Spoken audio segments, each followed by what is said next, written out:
Maswerteng hapon po mga ka-STL. Narito na po ang resulta ng STL Pangasinan para sa araw na to. Second draw, December 9, 2024, araw ng Lunes. Naway ang mga natayaan nyo pong mga numero kanina ay manalo nawa ngayong hapong ito, 5 PM. Kaya kunin nyo na po yung mga tickets. Narito na po ang resulta.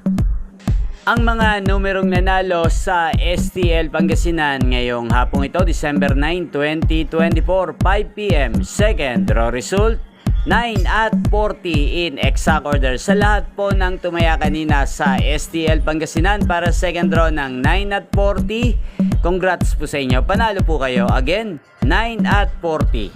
At ngayong hapong ito sa STL Pangasinan, shoutout po natin si Kuya Lance.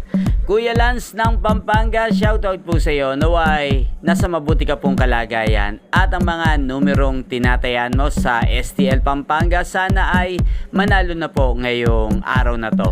At sa lahat po ng mga taga Pampanga dyan, shoutout po sa inyo, lalong-lalo na po sa aking mga subscribers na walang sawang nanonood ng aking mga videos araw-araw. Shoutout po sa inyo. Inyo pong napanood ang resulta ng STL Pangasinan sa channel na to, Roderick Hernandez TV. Maraming salamat po sa patuloy niyo pong panonood at pagsuporta sa aking channel. Huwag pong kalimutang mag-subscribe. Thank you for watching. Magkita-kita pong muli tayo mamayang 8:45 PM. Thank you for watching.